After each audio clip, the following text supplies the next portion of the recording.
Hello, my name is Lisa Richer, and we are here today to talk about person-centered planning. We are here through a grant from the Maryland Developmental Disabilities Council. We're teaching how to plan your life to everyone who wants to learn in Maryland. Thank you for coming today. So let's take a minute and introduce ourselves. So as I said, I'm Lisa Richer. I am one of the trainers today, and I am the mom of two neurodiverse learners. I am the founder of Journey to Bloom, which I am a neurodiversity consultant, providing supports and services to bring simplicity to the neurodiverse learning journey for parents and educators of neurodiverse learners. And I am a person-centered planning trainer. With me today is Babette and Mel, and I'm going to turn over to them to introduce themselves. Hello, thank you for coming. My name is Babette Smith. I am a master trainer of Expectations Matter, My Life, My Choice, My Plan, and I co-train with my daughter. I'll let her introduce herself in a moment. We've been doing person-centered planning for a long time and know the value of it. I am the owner of Intentional Supports, where I am a support broker, and I work with individuals throughout West Maryland who are self-directing their services. And this is my daughter. She is my co-trainer, and I'll let her introduce herself. Would you tell them your name, please?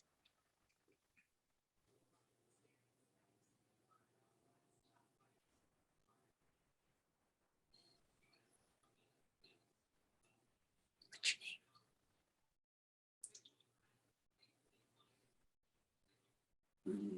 Melanie, that's right. This is my daughter, Melanie Smith. She is the pilot of her, we call it her red carpet life, where she is in control of her person-centered plan with support from her team. So we'll pass it on and see if our participants will introduce themselves. So my name is Joseph Anastasio, and I am a clinician and an advocate for people with disabilities. And I also am a trainer here with Expectations Matter. And I'm the loving uncle of two young boys who are diagnosed with autism. And I'm Christy. I'm calling from Baltimore. I am happy to be a support broker for people who self-direct their services in Maryland. And excited to be here today to learn. Thank you. Thank you, everyone. Okay, so we are, we are going to talk about you in this training. You are the person or the family using the service and planning for future. There are other people that might be in your team that support and trust you. And those people could be family, friends, support staff, legal guardians, someone close to you who has worked with you, with the government to become your guardian, and others. All right, so definitions and warm up. I would like somebody in the audience, somebody that's in here with us going through it, to call out the definition for the words. Thank you. We're going to use a whiteboard here. It's okay not to know these words. We'll make sure we go over them a lot. What does advocacy mean to you? Support. Very good, Joseph. I would say What else? Speaking up for yourself or for someone else when something is important to you. Absolutely. Absolutely. So, and that is it. It's speaking up for yourself or someone else. Now, what does self-determination mean to you? I could live my life the way I want to. Anything else? Okay, that's good. That's good. What does inclusion mean to you? Everybody all together. Yeah, with and without disabilities, right? Everyone together. Excellent. It also means And belonging. belonging, absolutely, definitely. Thank you. Finally, what do rights mean to you? I could vote. Can vote. And I see Christy has vote behind her in her picture there. So that's important to her as well. Yeah, something that people have just because they're people, like these are human rights. Absolutely. The right to have choices. That's something I like too. Yeah. Yeah.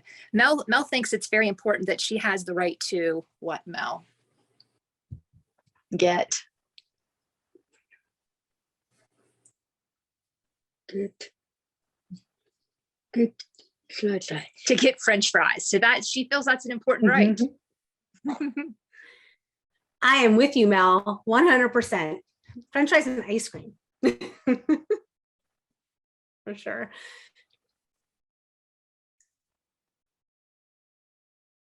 All right. Excellent. So now, thank you for that. As a little warm up and just a little bit about the definition. So now we're going to go into the basic history of person-centered planning.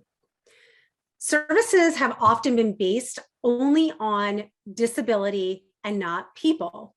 Historically, plans were written for people by social workers, doctors, and others who may not have known the person.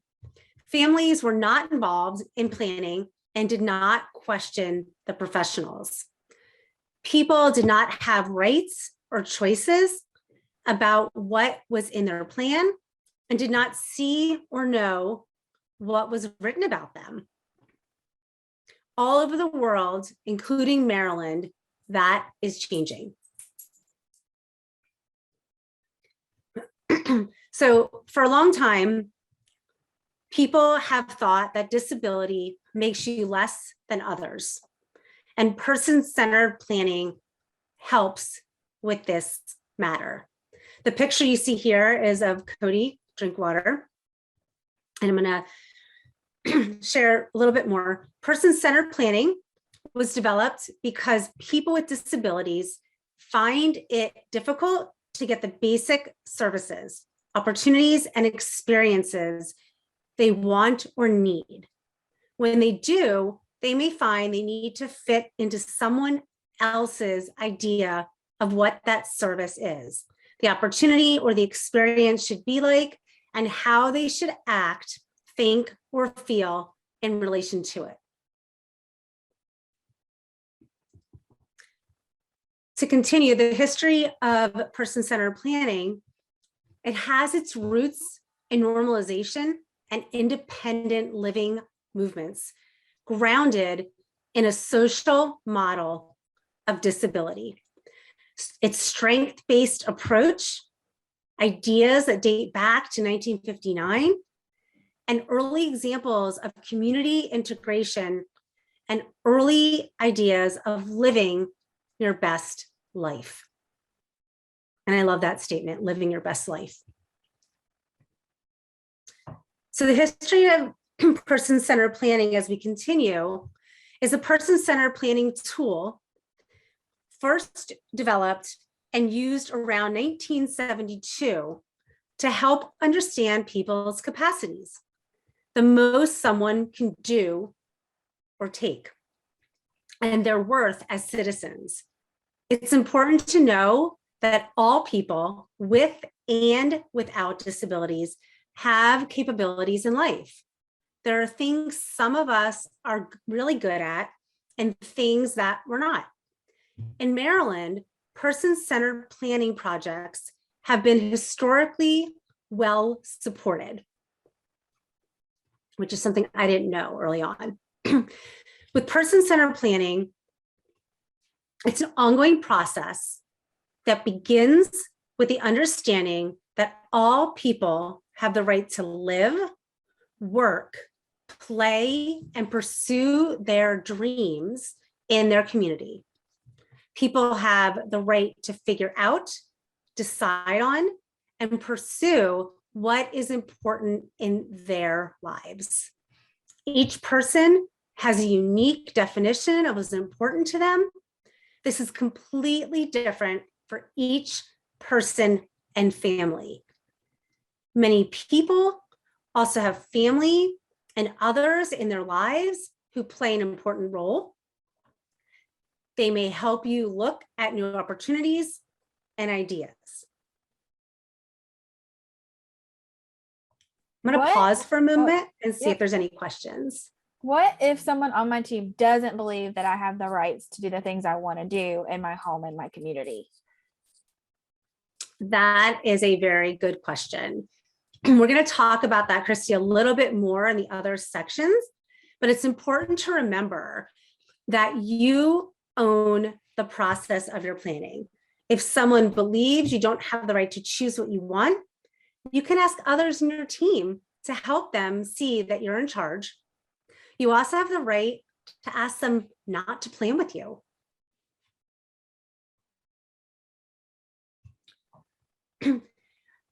Person-centered planning is a process that is directed by you to form a plan for your life.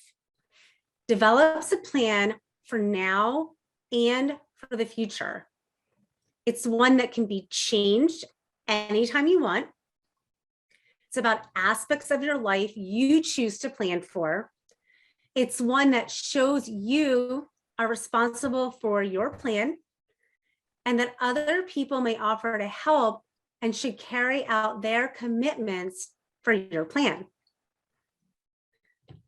You have the power, which means you're involved and in charge.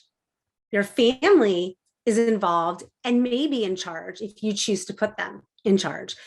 You may choose to have others involved and not in charge. And you choose how long, how often you meet in your planning process. You have the right to replan if things don't work how you want. Yes, Joseph. My experience has been that that generally we have one meeting a year. Is that not true? For the planning?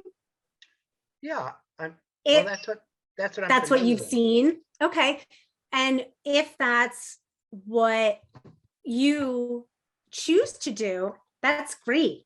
However, you're in charge. So if you feel like you're not getting enough out of that specific one meeting, you have the right to have more. It sounds like that's something new that you're learning. Is that correct? Well, I haven't seen people have more than one meeting. I'm a little surprised. I'm happy to hear that.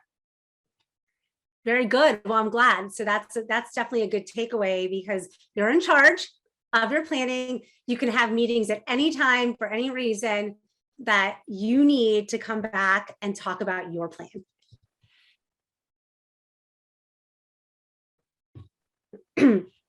Great question.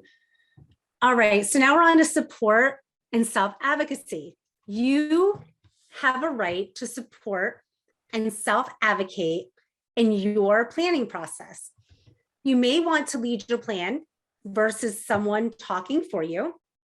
You may choose to have help or to choose someone to lead instead of you.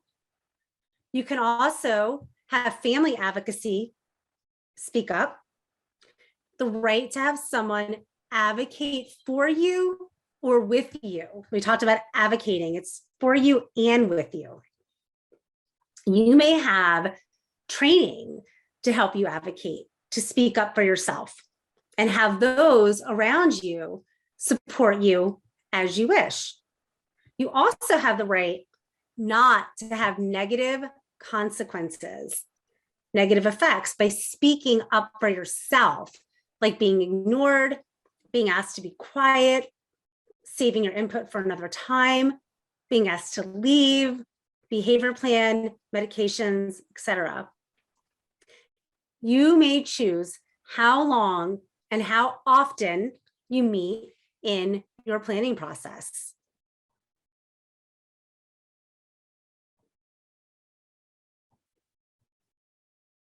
Do we have any questions? No, Joseph answered my question about how long to meet.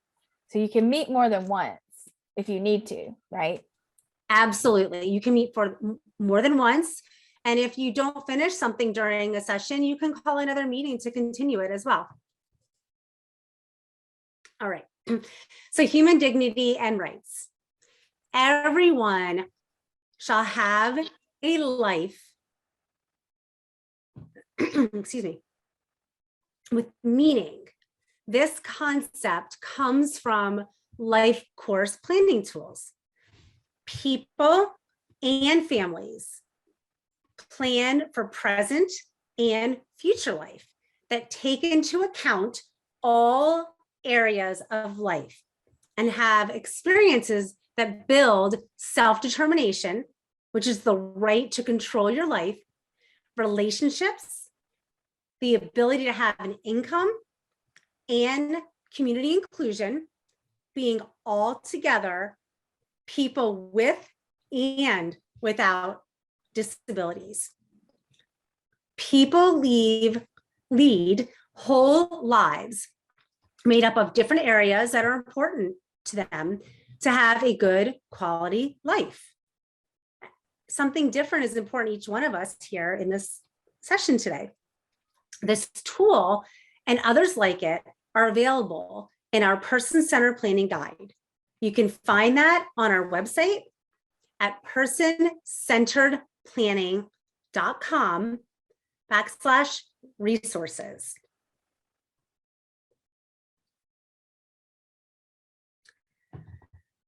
Everyone has the capacity to make decisions and can be supported to do so. Nothing about us without us is a slogan used by people with disabilities and others to communicate the idea that nothing should be decided by other people without the full and direct participation of members of the person affected by the decision. People can assist if you want them to, but not make decisions for you and your family because you're in charge. So in supporting decision-making principles, everyone has a right to make their own decisions, especially about things that affect them. People with disabilities have a right to be their primary decision maker. Good decision making is a skill that can be learned. SDM should be available to all who choose to use it. Everyone has a right to fail without serious injury or loss of rights. All people need help making decisions. I know I do. We are all diverse. We all make decisions individually and with support. Everyone has the right to make decisions about the things that affect them. Capacity to make decisions must be assumed. Every effort should be made to support people to make their decisions, and capacity is decision specific. Additionally, people have the right to learn from experience, the right to change their minds, and the right to make decisions other people might not agree with, because this is your plan.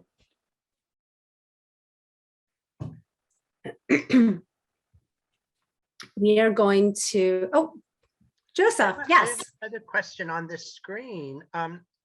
What does decision specific mean? My apologies.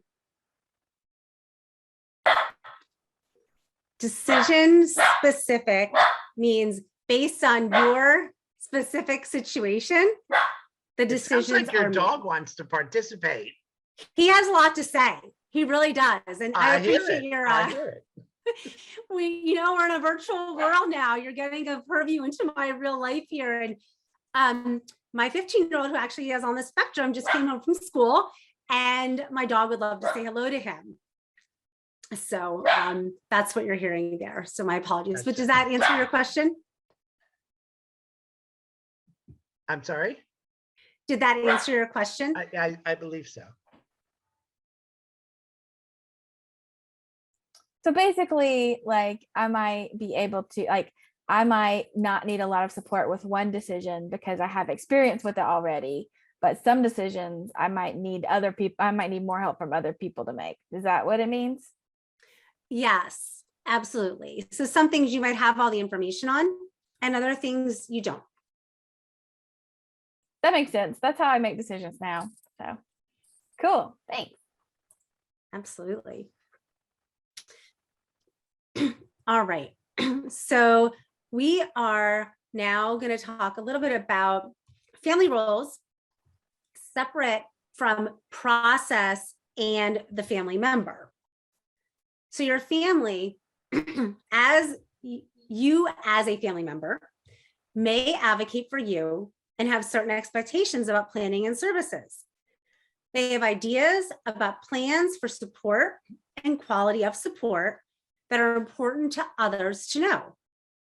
They have the right to clear expectations, trust, and communicating honestly and openly. Other committed contributors and how they are a part of your planning is this. You should know why other people are involved and know your right not to have people involved if you don't want them to be there. Someone may feel strongly about what they want for you. It can be noted in your plan as their hope for you, and their name can be written next to it. People are safer when others outside of the service system are also involved, and different people know you differently. And so having different perspectives will help you with your plan.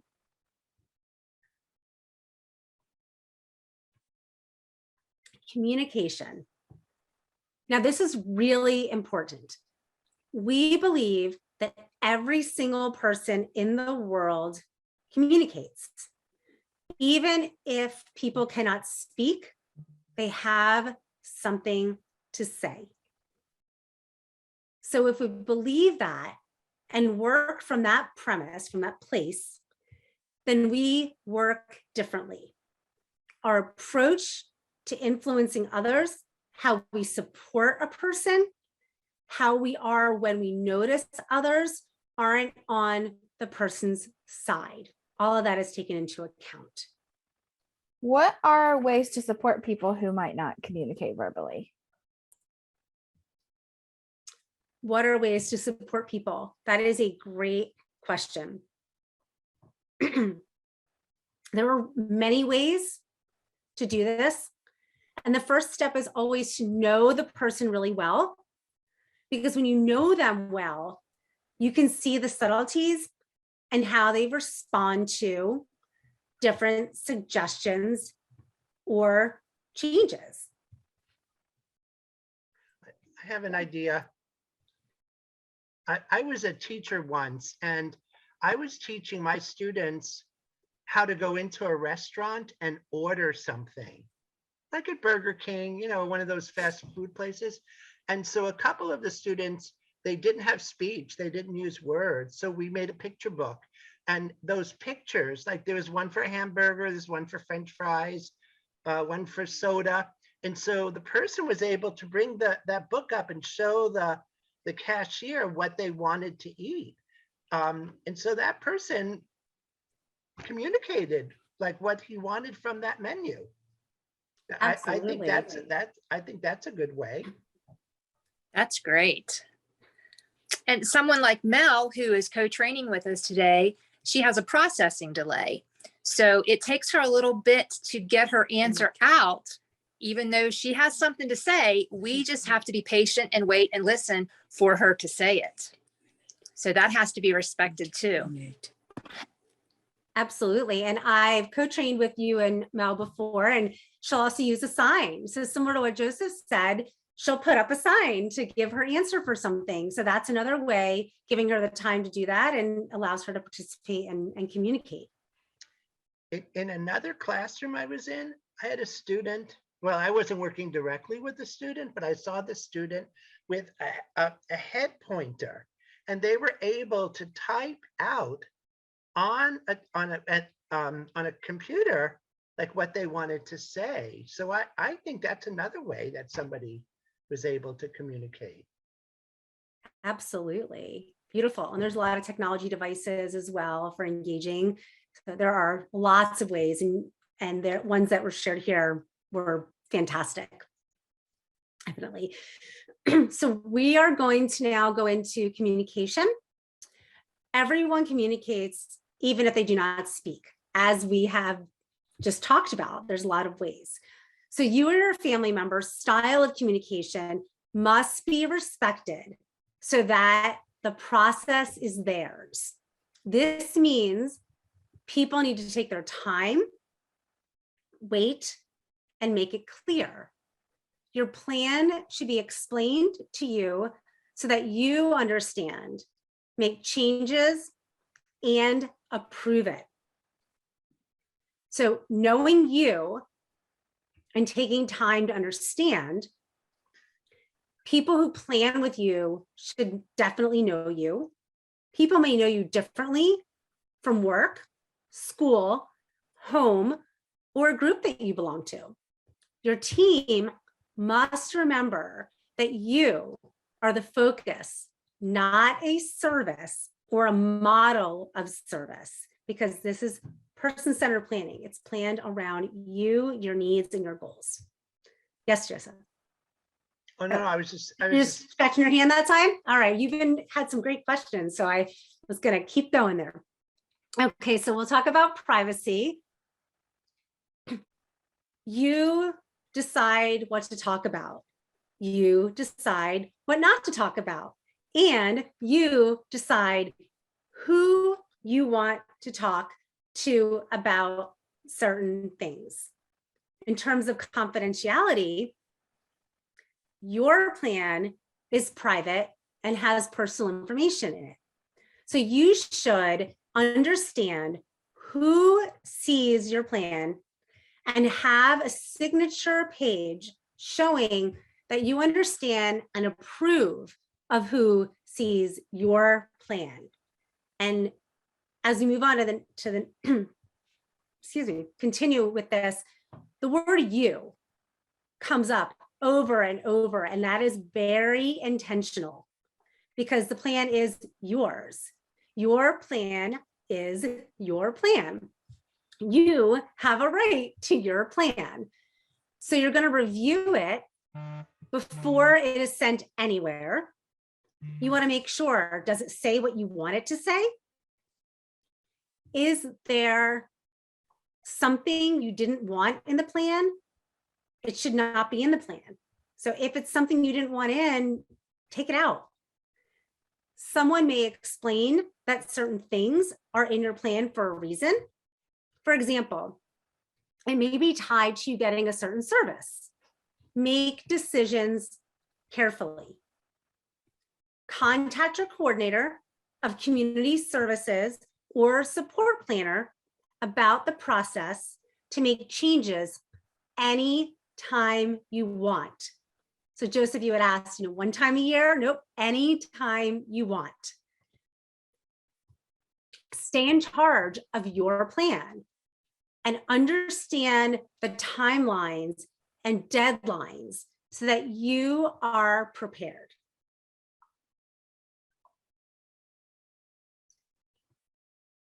So let's review. What basic human rights are important to you?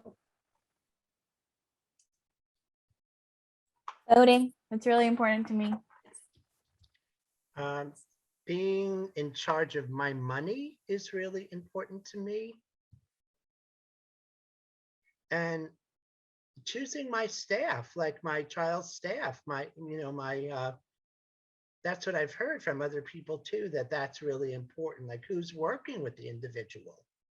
They have somebody has a say in that. I think that's very important. Yeah. Mel thinks it's very important that she has an opportunity to spend time with the people that she wants to spend time with. Like, who do you like to spend time with?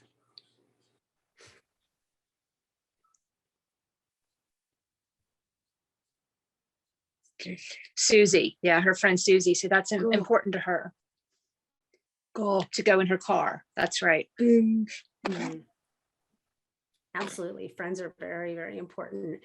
And I think that having the right to review your plan and change it at any time, not just once a year, is really, really important as well.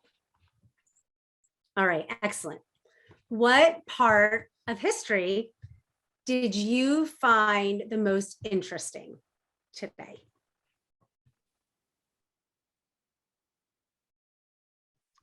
I know I've been talking a lot, but I think the fact that this goes back to the 70s, I really wasn't aware of that. It feels like it's taken a long time for us to catch up to this. I would agree with that.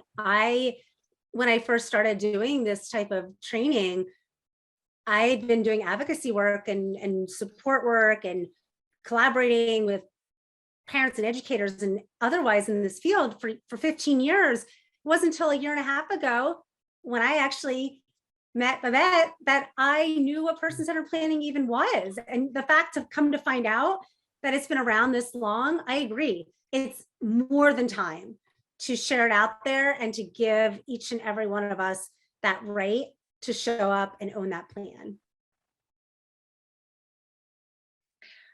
Welcome. My name is Babette Smith. I am going to be your trainer for the Expectations Matter, My Life, My Choice, My Plan, pre-planning.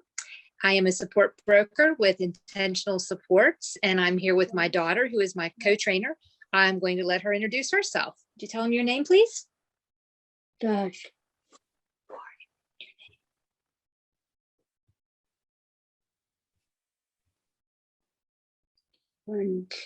Melanie Smith. That's right. Thank you. Good. Cool. So when we start into talking about person-centered plans, we have to talk about the service funding plans. The service funding plan is a plan that shows how your services will be given to you, what they cost, and how often you can use them. The difference between the two is that a person-centered plan is a plan for your future and informs the services you may want or need. It shows how the services will help you be who you want to be. So you have the opportunity to choose your team. You choose the people who know you best and know your strengths and weaknesses. These people advocate with you, not for you. People who are paid to work in your team, such as support planners, case managers, coordinators, support brokers, provider agency managers, provider agencies direct support, can be invited or uninvited from your team.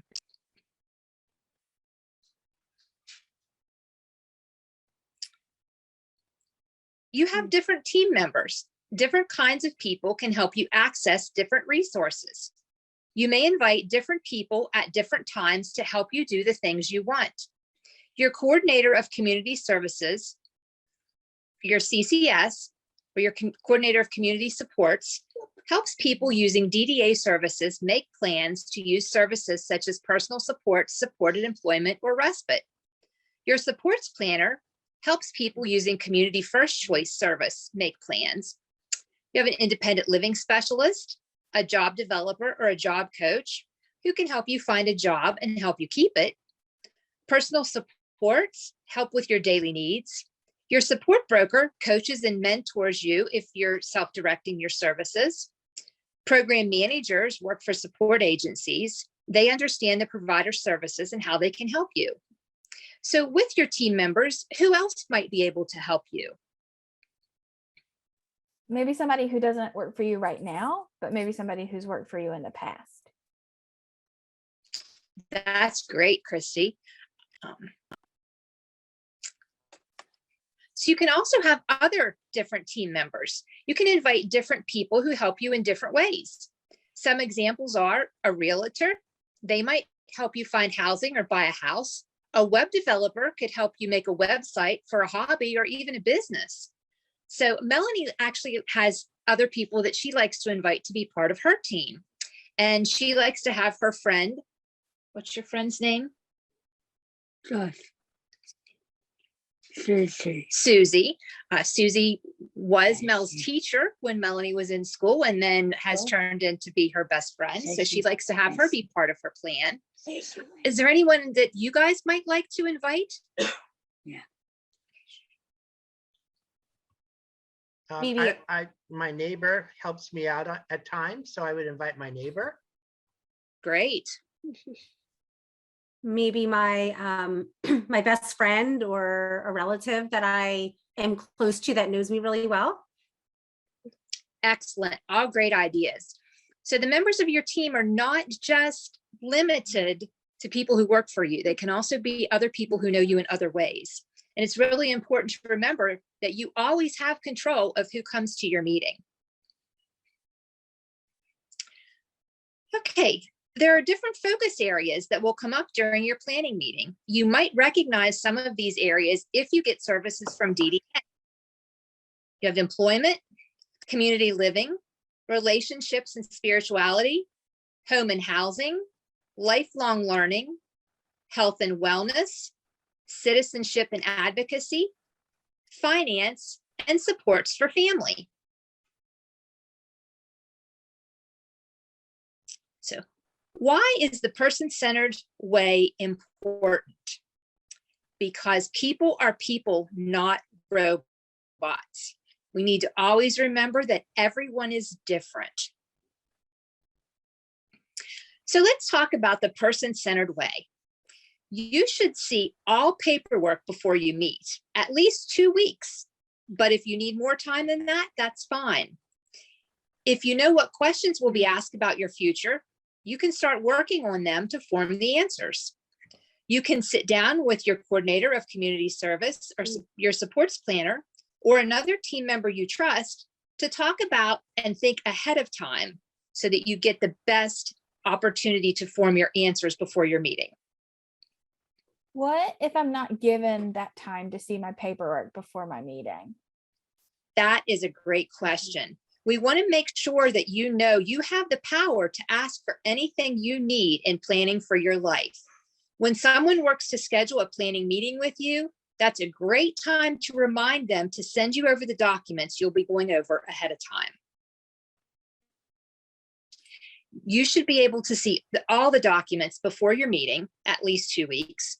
You can ask questions at any time. You can have the tools explained to you in a way that makes sense. You should review your plan when it's finished. And remember, it's okay if your plans change. When we talk about Melanie, sometimes it's important to keep health information private, but there are times that you need to bring something up because it changes the way you plan.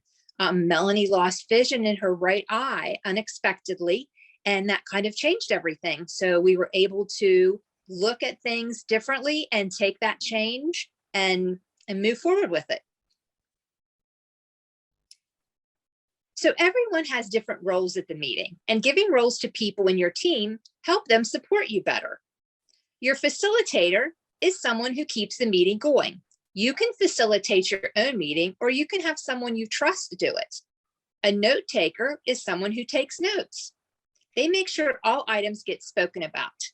And then you have your notes to refer back to. So sometimes when you're in your meeting, you get absorbed with listening and you don't really hear everything. So when you have your notes from your note taker, you can go back and look at it again.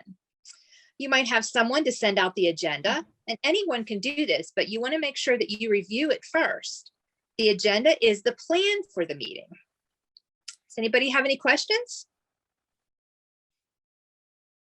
Do Can I do I? it? Oh. Yeah, sorry. Can I do these roles? I think Christy might be thinking the same thing. Or like, do I need to assign them to someone or do I need to do them all by myself? It is entirely up to you. You can do them yourself or you can assign them to someone else. I always like to think of who will do each job best. And if note taking isn't something you're really good at, but you have someone who is really good at it, then of course you'd want to ask them to be your note taker. But it's entirely up to you. Thank you. Okay, access to the planning process. You may need time to think about what you want and need from life. Disability may affect people differently, and you may need more time to process and share information. You may need more time before meetings so that you can think clearly about your future. You and your team can make sure the planning process will be easy to understand, and accommodations or anything that can help support you to plan can be planned for. So let's look at some examples. So someone who is visually impaired might want to use audio for the documents, Braille, or a screen reader. A deaf person may want to use a sign language interpreter. Someone who may not read would like to use pictures and talking through things. Someone who does not communicate verbally might want to use role playing or going to do the things in person. Someone like Melanie, we need to give extra time to, so that when she's asked a question or we start talking about her plan, she gets that extra time to process it before she gives her answer. Any questions? I know some families that I think their native language, their first language is Spanish. And I know that they could benefit from this process. Are they allowed to come to these meetings, or will these be presented in another language? How does that work? That's a great question, Joseph. And right now we are working on transcribing these into different languages. So you want to check back. There are live trainings that are also going on, and there are live trainings that are being presented in Spanish. Okay. So And well, Thank you. what about if I want to plan instead of, I don't really like really long meetings. So could I have shorter meetings? Could that be something that the people planning with me could do? you sure can. Some people do need to take breaks or have shortened meetings, and that's fine. Marathon meetings sometimes don't work. So you can certainly ask to have several short meetings instead of one long meeting.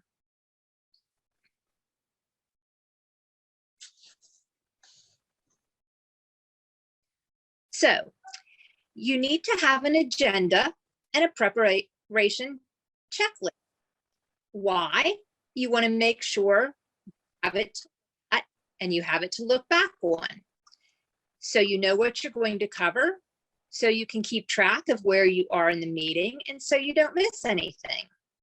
Everyone is different. You may have things you don't want to talk about, and what would make sense for you to discuss in a planning meeting might be different than what somebody else is. And what are the things that you'd want to keep off limits? Does anybody have anything they would definitely not want to talk about in their meeting? I would definitely not want my dating life brought up in a meeting. And I don't want people to talk about me losing weight. They're always there. They bring it up a lot. Very good. And you can choose what topics are addressed in your meeting.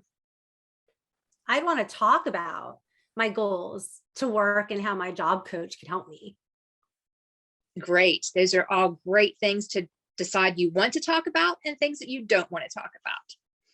So let's look at some possible agenda items. So some of them could be, are people asking what you want? You want to make sure you have an opportunity to give your input. Who is listening? Remember, dreams are only as clear as what someone has done in their life. Think of all dream possibilities. With Melanie, we like to say that she would have been a rock star if she had her choice. And so that sounds like a big dream, but it's certainly something that we try to make happen here in our little county that we're in. So you can have brainstorming sessions on your agenda. You can make a breakdown of how you want to meet each specific goal.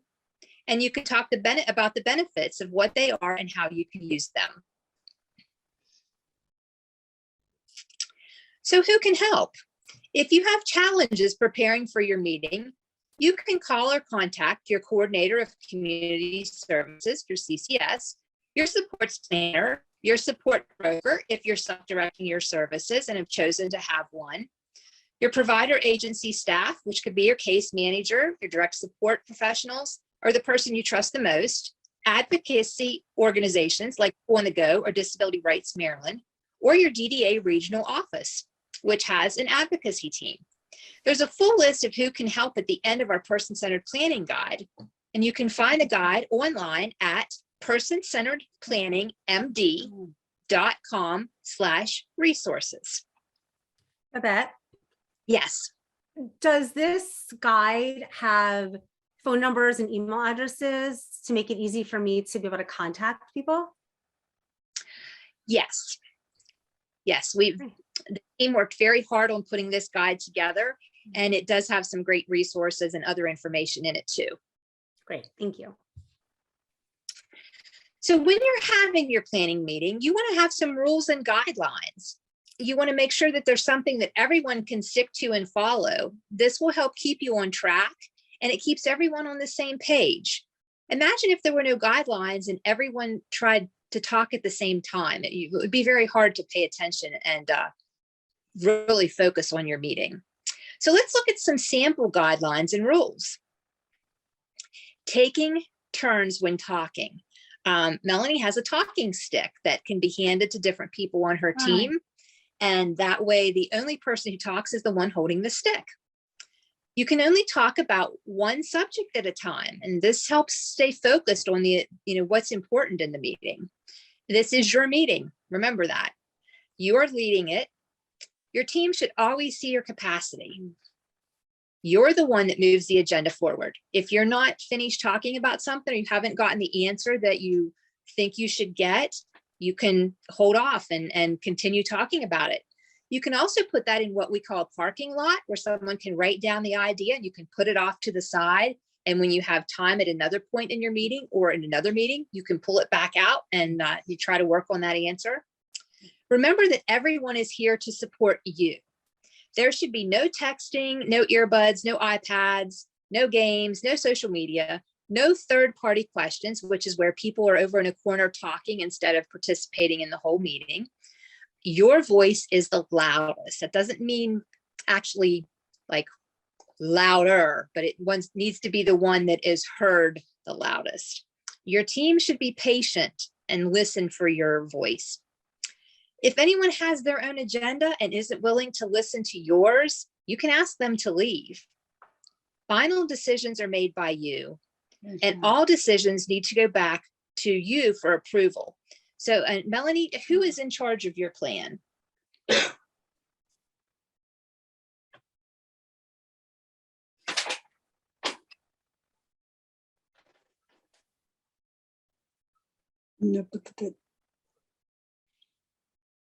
Who's the one that's in charge of your plan? No, I know I'm talking about that. Mom. Mom helps you with your plan, but who is in charge? Who's the boss?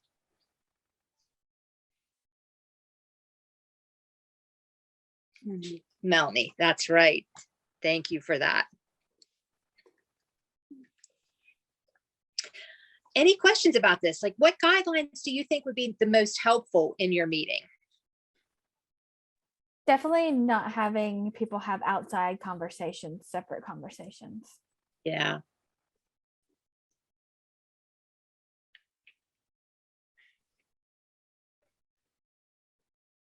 And I think Mel likes for everyone to know that she's the boss.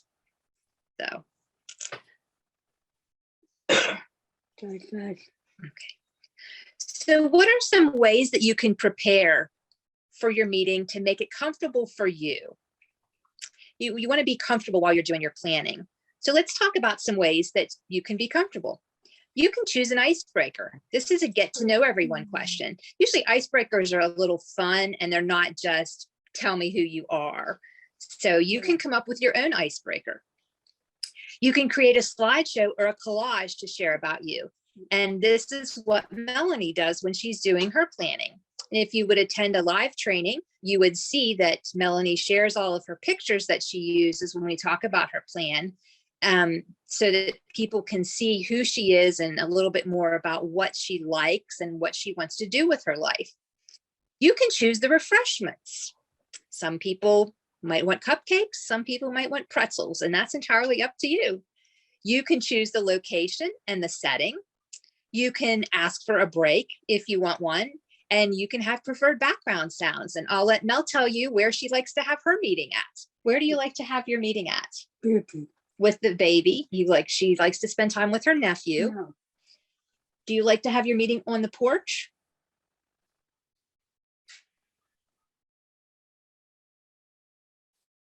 Okay. Outside, that's right. And what kind of background sounds do you like?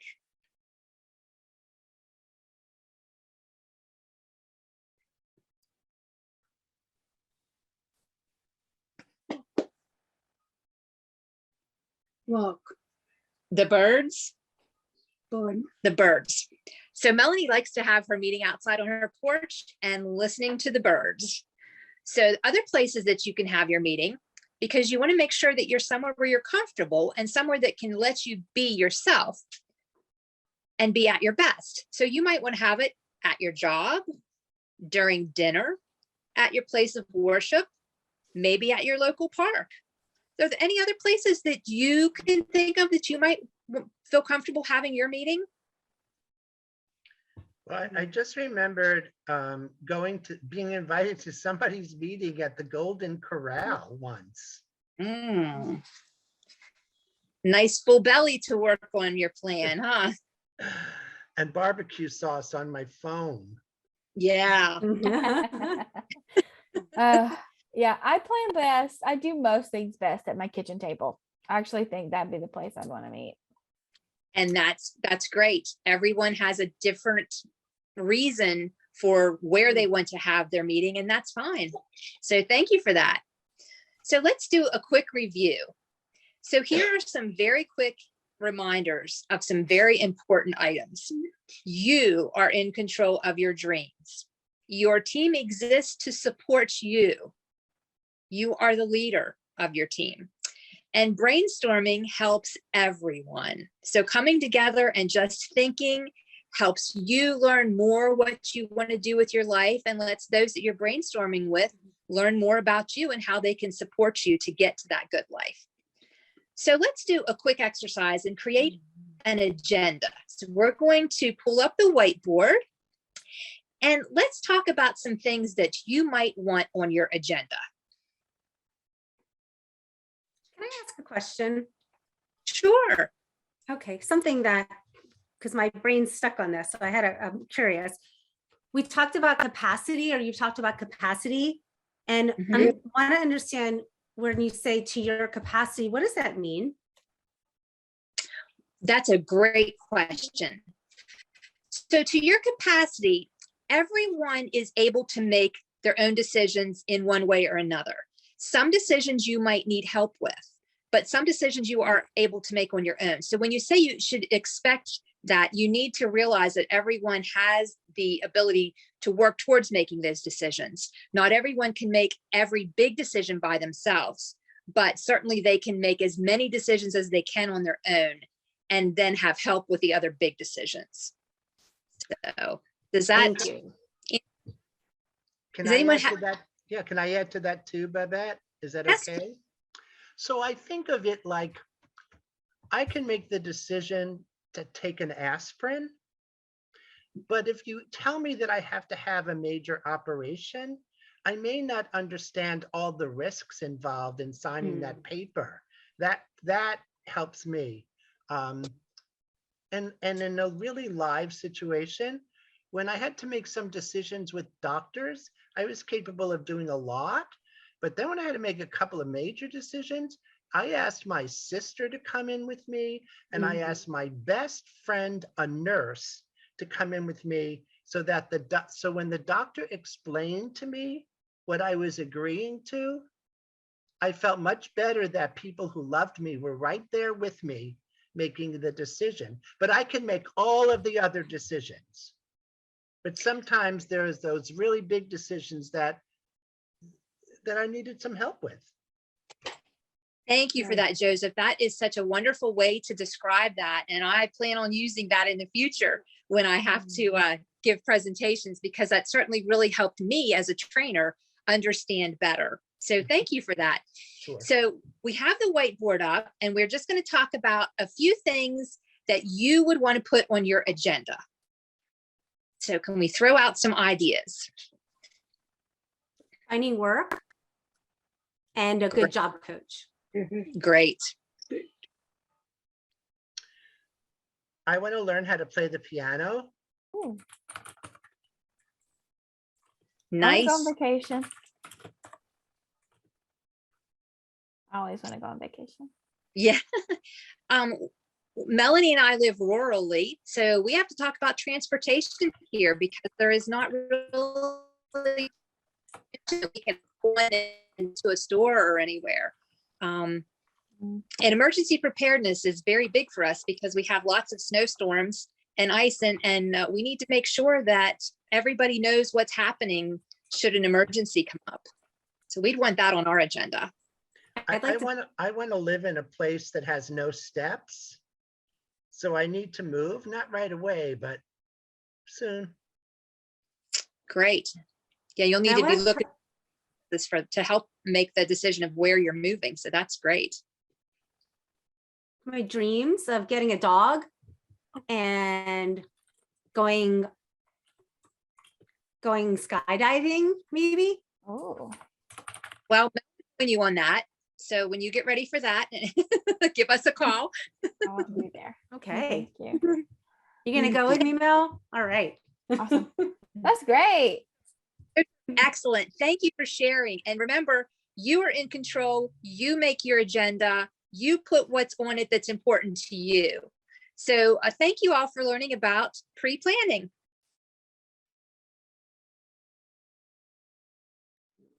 Key parts of the planning. So here are some key elements of planning: asking, listening, learning, and action. Planning and reviewing. So what needs to be reviewed? So if you're thinking about that, it's necessary to review what is important to you. Remember, you're in the driver's seat. This is your plan and you're in control of it. So ask yourself, what's keeping you from doing the things you want? And what can your team do to help you with them? Let's talk a little bit about the timeframes. So for planning, the planning is guided by your time to communicate ideas of what you want in life.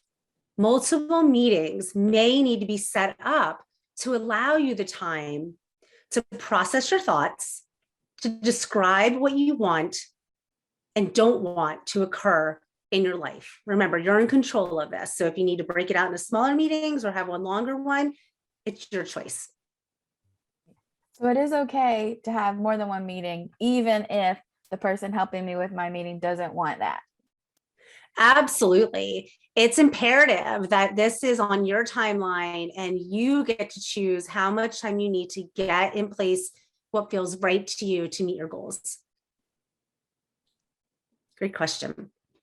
Okay, so now we're going to go on to developing your, your action plan. When developing your action plan, you want to ask yourself these questions. Share what you want to happen or do at the meeting. Describe the action steps. And ask yourself, what resources and plans of support can help? What do you need and what don't you need that you don't have? Who do you need as a resource that may not be there already? Identify who will help you? How will your team check in and see what you need is another question to ask. Think about what the timelines are. And then think about how will you know the goal has been accomplished. So in regard to the timeline on these action steps, when thinking about the timelines, you want to ask yourself these questions. I'm going to pause for one moment. I'm giving you a lot of questions. Just know that you can go back and you can look at them, write the ones down that make sense to you. And there may be other questions that you can ask that we're not saying here. This is just getting you started. So how quickly does the task need to be finished? Another question, does this task involve a lot of research or work? Does the task need to be done before other work can be done? And did I give the team member enough time to do the task right? So asking them and finding out how they process things and how much time they need to get through something is also important to help you know how to move them forward as you're in control of this plan. Okay, so you'll see a visual up here, and this is a tool. It's a life course planning tool that you might use, which is called the integrated star. It shows different parts of your life and how they work together. The parts are technology, community-based, eligibility specific, which relates to government supports, and personal strengths and assets, which is what you have and what you are good at. The last one, very important, is all relationship based. You can find this tool and others like it at our website at personcenteredplanningmd.com/resources. So now we're going to talk a little bit about Paz's plan. We're going to go over a real person's plan. We're very thankful for this person, Paz, who has allowed us to use her plan to help you see what can also work for you. So we're going to start with Paz's North Star. Here you can see that Paz has people in her life who know her well, who have been able to speak to what they believe her ultimate wants and dreams are. Since Paz doesn't communicate verbally, her team helps her identify these North Stars. Remember, we believe everyone communicates, just each person communicates differently. So this is how they're helping her. So now we're going to talk a little about who is Paz. You can see here on this slide that there are so many things about Paz that she and her team want to get down on paper. She communicates a great deal without speaking and using facial expressions and body language to clearly respond to her environment. And she is not judgmental, and she's very patient. All right, so now we have this grid. I'm just going to pause for a moment, let you absorb it. Okay, I'm gonna share a little bit about what's on here now. So you, excuse me, bear with me one moment.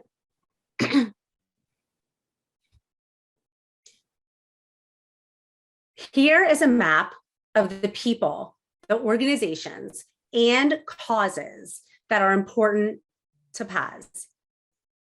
I'm going to pause one more moment before we move to the next slide. Take a minute and just look at the different parts that are here and some of what she has written.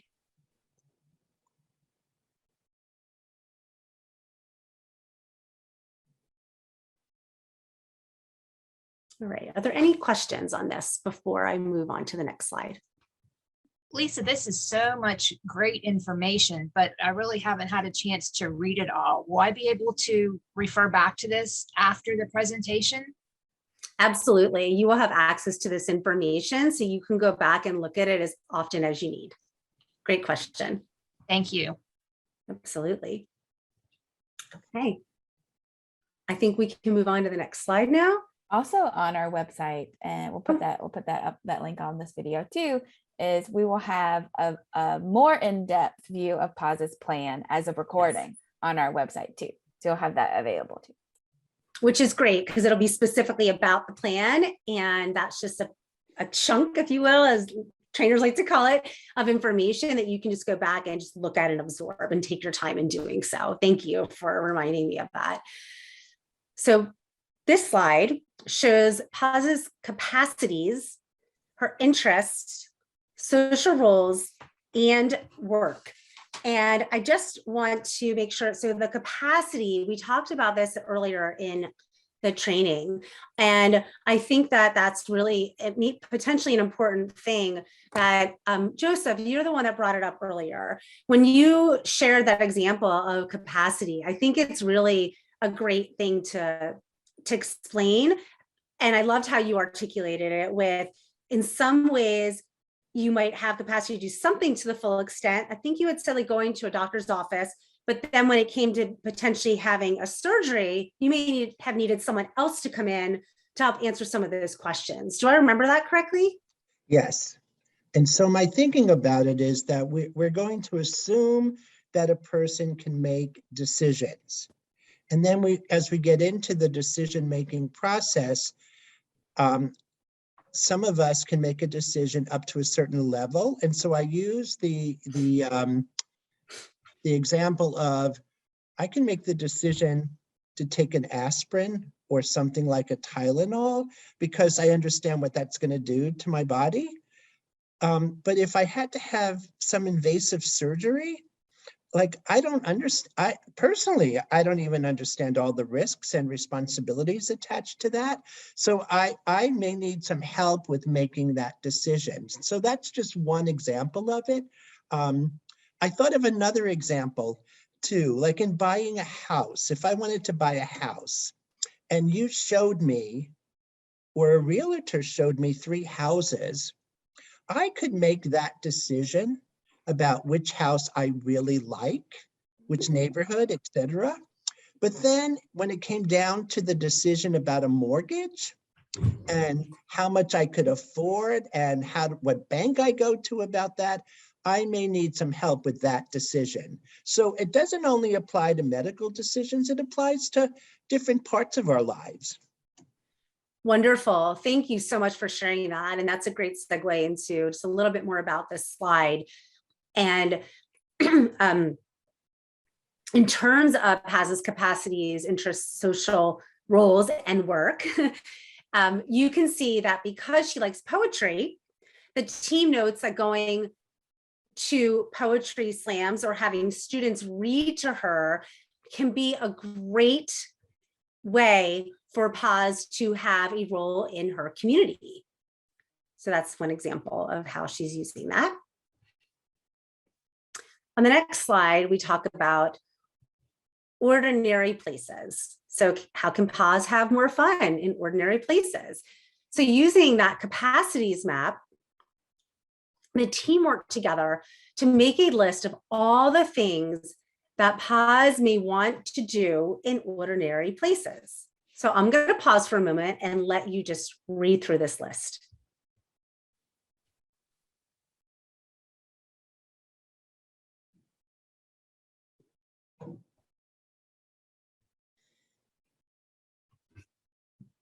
All right. So health and wellness. Paz and her team decided to list health and wellness specifics because they matter to her. And remember, this is her plan. But so take a look at what's there. But what if I don't want to include health specifics in my plan? That's a really good question, Christy. And like we mentioned before, you don't need to include this personal information unless you want to. It is your choice.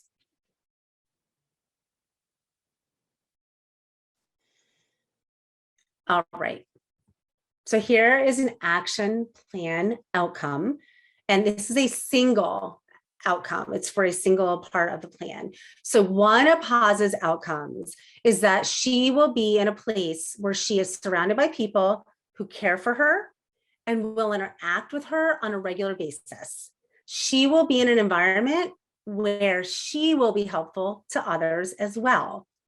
You can see that she has a lot of ways to meet this goal, like having students read to her in school and to volunteer at film festivals.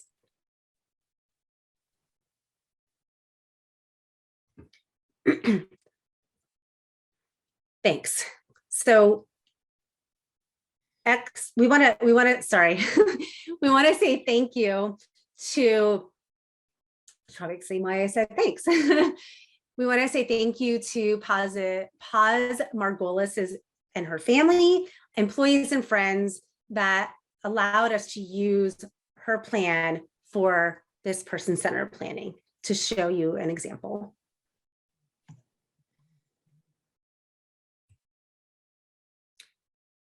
So expectation matters. And we talk through this plan and the employment outcome example. This is another format of an action plan. This is an example that's not Paz's, it's just a general example. That's a very simple plan. Anyone can create an action plan, regardless of their disability or what they want to accomplish. For more examples of action plans and templates to create your own, please see the Person-Centered Planning Guide. It's important to know that for this action plan, Jack tried several kinds of jobs and spoke with a lot of people about jobs before he made the decision to be a grocery store worker. So here is a visual representation of the action plan for employment. The outcome that Jack wanted is in the orange box at the bottom. And that was Jack will get a job working as a stock clerk at a grocery store near his house. The action steps are in the purple boxes. So the first one all the way on my left is that Jack will contact his doors counselor for job development. And that was for, May 1st, 2020. And then Jack will update his resume August 20th of 2020. And then Jack will submit employment applications weekly to his grocery store with a done by date of November 20th, 2020. Outcomes also sometimes need resources. So those are in the green boxes. Those are the resources. So you want to identify who will help you, which is the box on the left. And that is, in this case, family, doors counselor, neighbors, job coach, and friends. The one-stop center, job club meetings, and the integrated star are also going to help him. And then how will the team check in to see what you need to help you continue with this goal? And that for him is with monthly email updates. The next slide is action plan progress. So it's good to know what progress looks like. For Jack, progress looks like Jack will get a call for an interview. The pink box on the top left is where you'll see that. How will progress look to your team? Well, that's the middle box. Jack will submit employment applications weekly. The third box is how will you know the outcome has been met? Well, that's because Jack will receive a letter offering him a job as a grocery stock clerk. So it looks like when I looked at Paz's plan and then Jack's steps, you could show it differently. Like there's two different formats here, meaning you don't have to do it one exact way. Is that what you're saying, Lisa? Absolutely. And that's a great point, because when I learn if I think of Paz's plan, which was wonderful, but there was so much information on that screen. One of the reasons I ask for people to pause and stop and read it is it takes me a while to process through all of that from that visual because there's so much on it. For me, this view is easier for me to process and understand. So everyone learns differently, and whatever is easiest for you to keep up with, to process, and to execute on. Does that make sense? Yeah, it makes a lot of sense. Okay. Me Very too. good. I Great really like the pictures. When I do this for myself, when I make a plan for how I'm going to meet a goal, I like to put it on a big whiteboard. That's my favorite. So I can see everything all at once. Absolutely. I've got those huge sticky pads on my walls and I write all over them and I cross them out and I rip them down. So everyone does it differently. I've got lots of parking lots on my walls. All right. So how do we know that it is a action plan that will work for you? Here's how to make sure the plan works for you. Make sure to review everything with your note taker at the end to make sure everything has been covered.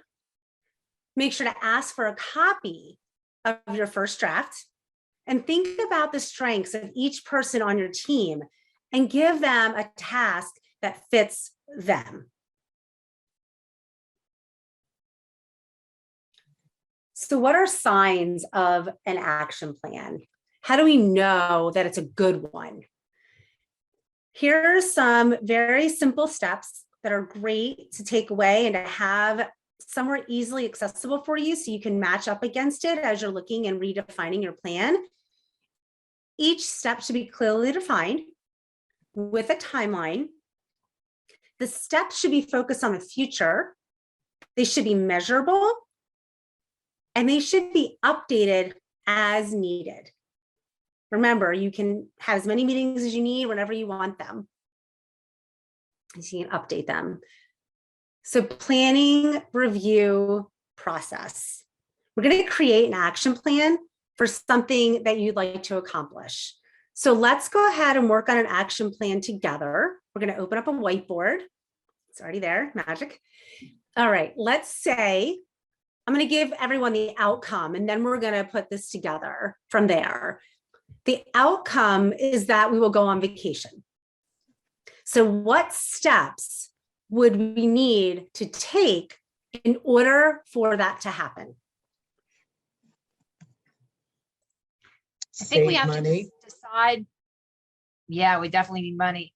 We have to decide where we're going to go. So Mel knows where she wants to go. Where would you like to go on vacation?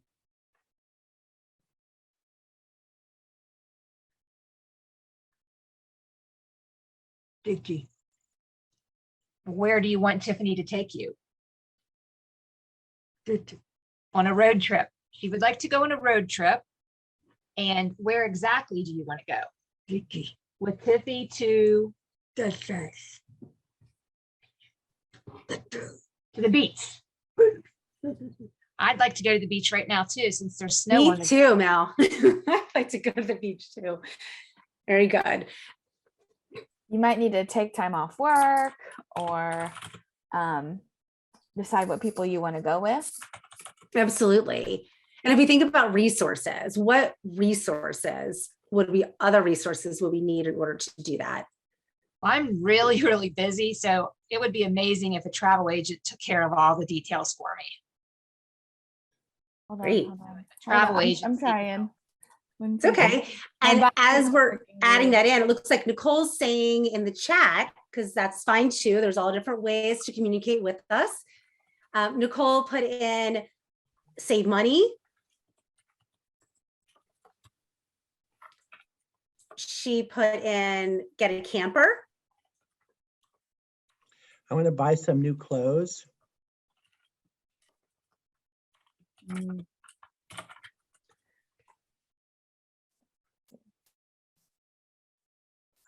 She also said find support staff to drive. So if you don't drive for yourself, then getting someone that's going to help get you there.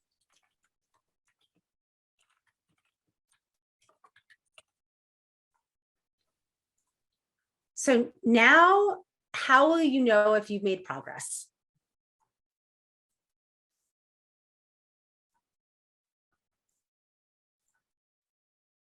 When my travel agent tells me that my room is booked, I know how I'm getting there.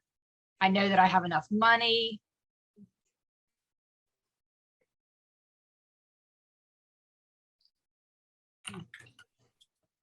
And finally, when you're where, Mel? At the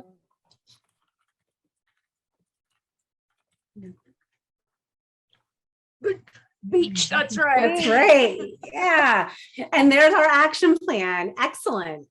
So there you have it. That it's that simple, and you can do it on your own, or you can do it collaborating with your team, whoever makes sense to help you bring together all the pieces.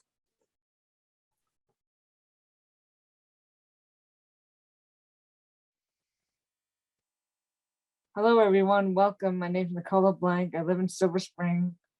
I'm a policy wonk. I'm a seasoned in the area of person-centered planning. Clear path forward. After the plan, there will be commitments that members of your team have made. Each task should be given with details about what needs to be done. Each task should be assigned to a specific person so everyone knows what their job is. Examples of tasks. Here are some examples of tasks you may delegate. You or your advocate will talk to their friend about attending the next team meeting next week or this week. Your provider will talk to staff tomorrow about changing their routine. Your coordinator of community services, CCS, will send the budget modification to DDA by the end of the week. Your job coach will support you to discuss a change in work hours at your job. What are some other examples? You can have someone do research on the trip you want to make. You can have someone connect you with someone they know who can help in ways other people on your team can't. Great, awesome answers.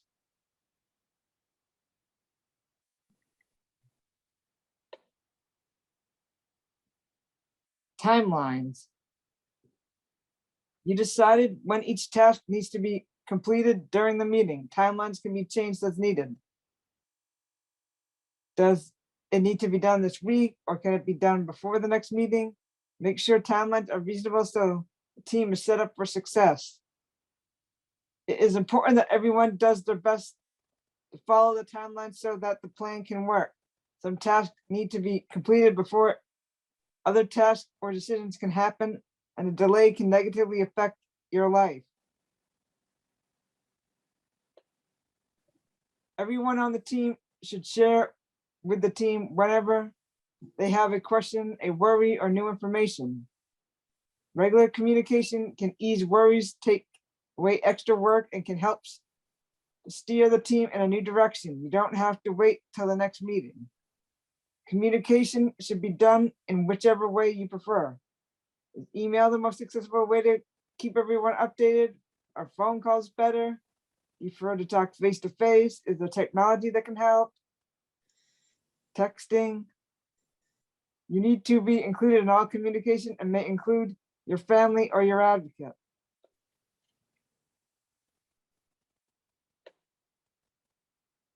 Changing your plan. The plan should always reflect you as the person you are today. There is only one thing about a plan that will always be the same, that it will change. Day-to-day life changes all the time, and you will very likely want to change parts of your life and your plan of the meeting dates. A plan can be changed at any time. How to change your plan? Talk to your team. Let them know what has changed. If you have an idea but need assistance with details, the team can help you brainstorm ways to make it work. Depending on what needs to change, there may be changes your CCS will need to make. Your team can help with that and send it to DDA for approval. Accountability and staying on track. There are tools that can be used to help the team stay on track. You can pick and choose what will work for you and your team and how you want to use the tools. You don't have to do this alone. You can choose someone to support you or even be in charge of these tools. Calendars, set up reminders on calendars to help remember timelines. Schedule check-ins ahead of time so everyone has time to plan. Accountability, to keep in touch, mail action plans, phone calls, follow up, conference and group calls, set follow-up meetings, web-based internet meeting, Slack, Facebook, Zoom, FaceTime, Skype, Google Meets, Google Meeting, Hangout. Spreadsheets. Spreadsheets can be used to keep track of everyone's progress, questions, and even their contact info. Some online spreadsheets like Google Sheets can be worked on by multiple people at once. Also, the entire team can have access to it. Other ideas, group phone calls or internet chats, Facebook groups. Accountability, Paz. This slide shows the way Paz team is accountable. This is a good reminder that Paz's entire plan is available to view on our site, personcenteredplanningmd.com/resources. Problem with a team member. Remember, you choose who is on your team. If someone is not communicating or not getting their tasks done, you or your advocate should talk to them about it. If you are nervous or unsure how to talk to a team member, you can write a letter, email, call on the phone, or ask assistance from a friend. It can be a great idea to role play the conversation with someone you trust before the real talk. If a professional on your team that is the obstacle, you can contact their supervisor to address the problem. Center for Independent Living, DDA, if talking with them doesn't help, you can choose to remove them. If you want assistance removing someone from your team, ask for help. Problem getting the plan to work. What to do if the plan isn't moving forward. Don't give up. There are many roads to get to the same destination. Maybe it's time to brainstorm new ways to make your plan work for you.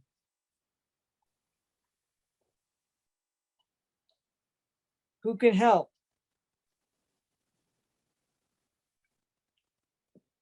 There are also groups in the community that can be asked for support.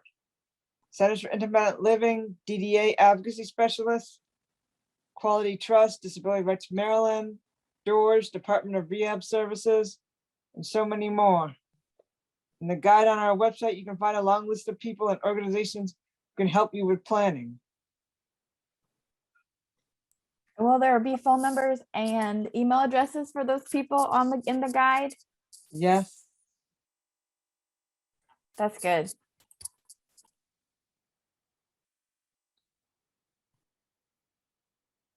Great. Now, post-planning review. Now we're going to do a quick review.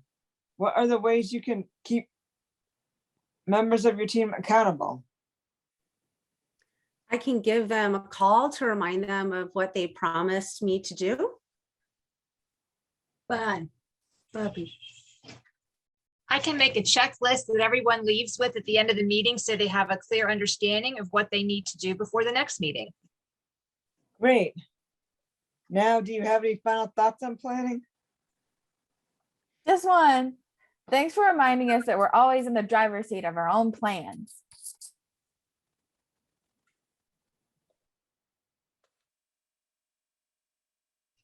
Excellent. That's the most important thing. You own your plan and the process. Thanks for telling us about if we have a problem with anybody on our team. I thought our team was our team, but it's nice to know that we could change that. Yes, indeed it is. And all the different tools that are out there to help support us. We don't have to use all of those, right? The Excel and the Google, and we don't have to use everything. Those were all just ideas. Correct. Okay, great. No Thank one you. size fits all. And Melanie, I think, what did you learn from this training? Who is in charge? Who's the boss? I do best. Melanie's the boss. That's right. Control your own destiny or someone else will. Shared Support Maryland sincerely thanks the Maryland Developmental Disabilities Council for the grant and making this training opportunity possible. Thank you. Goodbye.